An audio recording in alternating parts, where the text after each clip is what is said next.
Hello, welcome to Drinks with Ron. I'm Ron. This is Ted Jansen, and welcome to some quarantine content. You know, let's fire up some music. Ron, if you would, high production quality at the ready.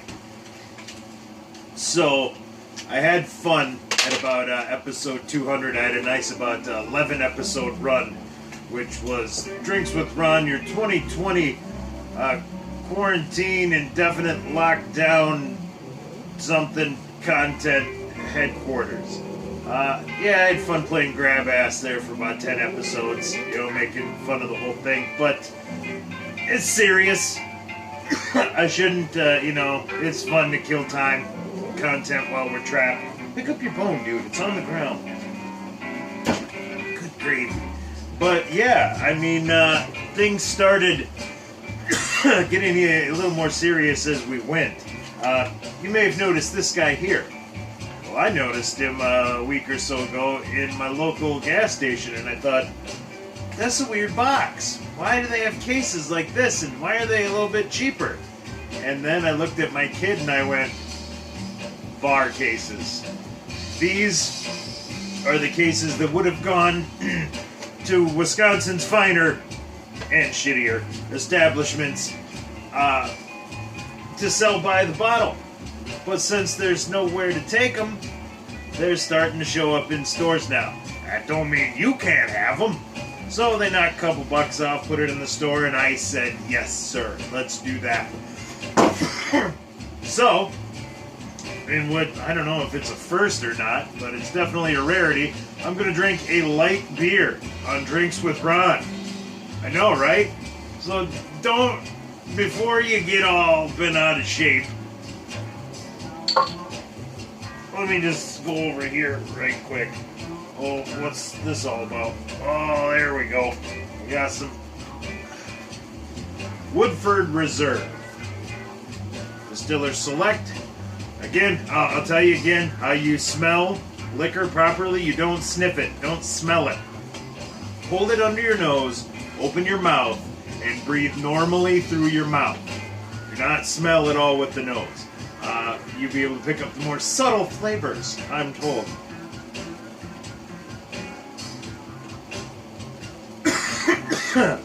It doesn't smell just like straight alcohol when you do it that way.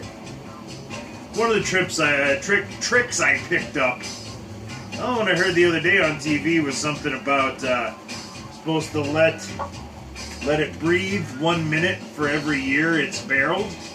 They may have been talking about Scotch.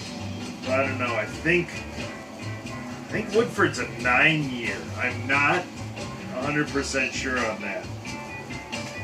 I'm pretty sure it's over 6. So between a 6 and a 9-year are the best of my recollection. So let's give it 6 minutes to breathe in the glass, shall we? Should we, Ted? So I'll drink a beer and let that breathe. On the platter tonight, we've got Ramsey Lewis, the album Funky Serenity. And I at first thought it was kind of a dumb title, and then the more I listened to the album, I thought, no, that's what this is. This is Funky Serenity. Last night, we're playing this and doing a little light reading, Tibetan Book of the Dead. I don't know. I mean, shit's going sideways. I guess you could sit around and watch the Kardashians if you want, but if you're taking it at all seriously, you should maybe look at the more important aspects of, you know, existence. Not to get too deep, but existence. Don't waste it on Kardashian and Kardashian-like things. That's now become an adjective. You know, it's for vacuous drivel with no redeeming qualities, just straight entertainment. It's a Kardashian. Anyway, yeah, I don't know, maybe you might want to begin preparing for death. George Harrison was prepared for death. This was one of his big things. He's even got it's on the got it right over here. 4 album fucking set. The Art of Dying. It's not the COVID, I swear. But I picked this story up actually secondhand off of 2 old guys sitting at a brewery. While I was there with my family, they were just having beers, talking about music. I so wanted to go over there and just sit with these 2 guys. Well, anyway, one of the guys was talking about, you don't know, 1999, I believe it was, or right after it turned to 2000. I believe it's 99. George Harrison had someone break into his house, which had like walls and shit around it, and a guard. He had a fucking guard. Guy gets past and ends up knifing George. Well, I knew all of this, but this dude over here drinking a locally sourced craft brew, that's Potosi Brewery, I'll give him a plug, you know, local businesses and whatnot. But, yeah, I hear this guy tells me some information. Tell me, I fucking greedily, like a musical story prevert trying to overhear. But he said that's one of the things in here is you to prepare for death. It's not a bad thing. It's you know, a lot of there's positives. Whatever. I don't want to get into the specifics of what the Tibetans believe, but it's more of a transition. A lot of religions and world, it's a transition. It's not an end. It's a very Western American thought process is the end. So part of it is being prepared to go, because you're not just being done, you're on to the next thing. You want to make that transition. You don't want to fight it. That's why a lot of like MCA from the Beastie Boys, big Beastie Boys fan. Flip through my vinyl over there. But another Tibetan, same deal. He got cancer, and I don't think he didn't fight it at all. He was just like, this is what's supposed to happen, so I'm just gonna prepare for this and go. So apparently George was preparing. So when this guy broke in his house to kill him, for a second, he wasn't sure if maybe he should let this guy kill him, because maybe this is his death.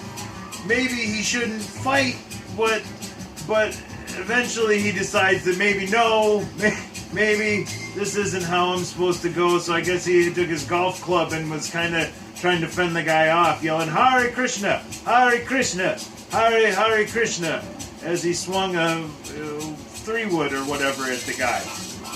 But yeah, it's just a different viewpoint, different whole thought process. Might be worth devoting some of your time to. I don't know. Not being preachy. You read what you want to read. Or go watch fucking Kardashians. I don't know. Ain't shit.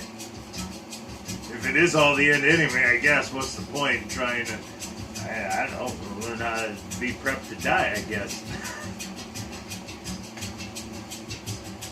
But this is surprisingly good beer, what I've learned over the last week with Miller Lite. I'm assuming it applies to most light beers, but I had one of these warm. They were in my car.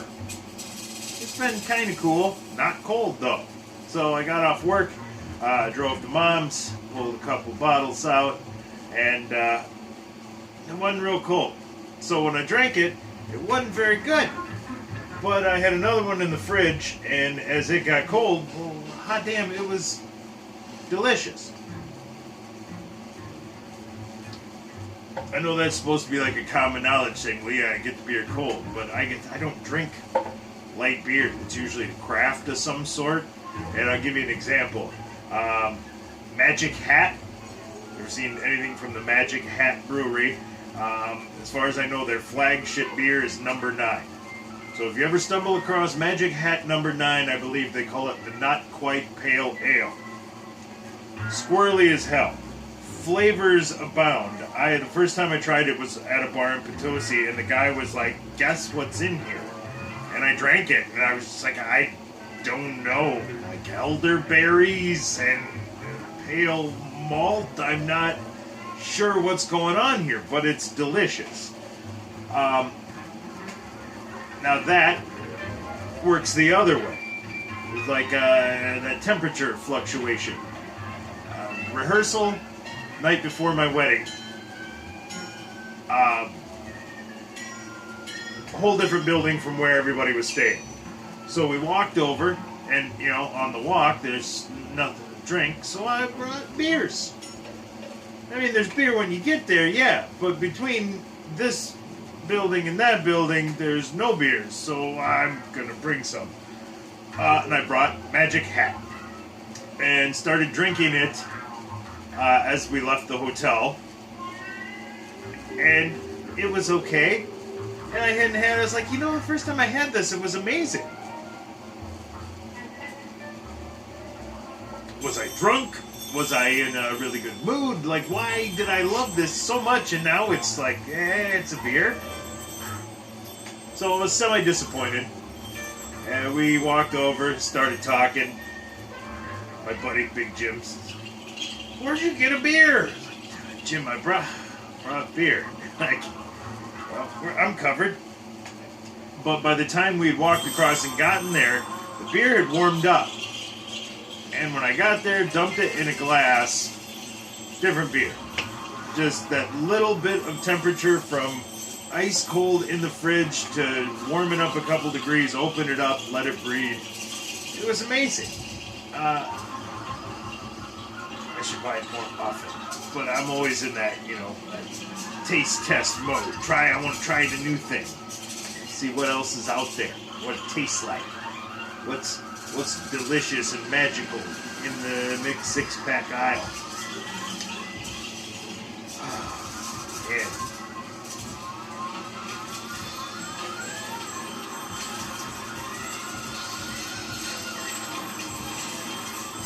Well, I'm going to take back that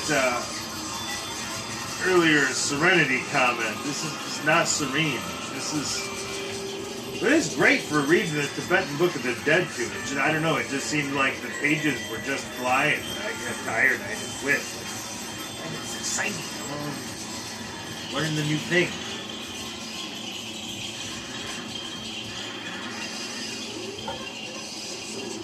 Go watch the Kardashians. Just have fun. Watch the Kardashians and watch them fight about something. I don't know. Somebody doesn't pay enough attention to somebody. Somebody doesn't feel like they're heard. Probably. That's probably a thing that happens. See? Now there's that funky Serenity. This is that groove I'm telling you, but he whips that shit on you where you're just like, hey, wait a minute. Just got relaxed in this groove and everything was feeling nice and I don't know, I'm digging it. I listened, there's a side one ends with a cover of Nights in White Satin. Not a song I've ever cared for. So the whole album's instrumental. But when they redid it, there's just something, man, no words, but it hits harder than the original. It's really something.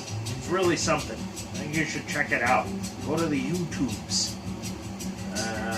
Ramsey Lewis. So, for Drinks with Ron, sitting in my basement, taking this seriously, I'm Ron, signing off.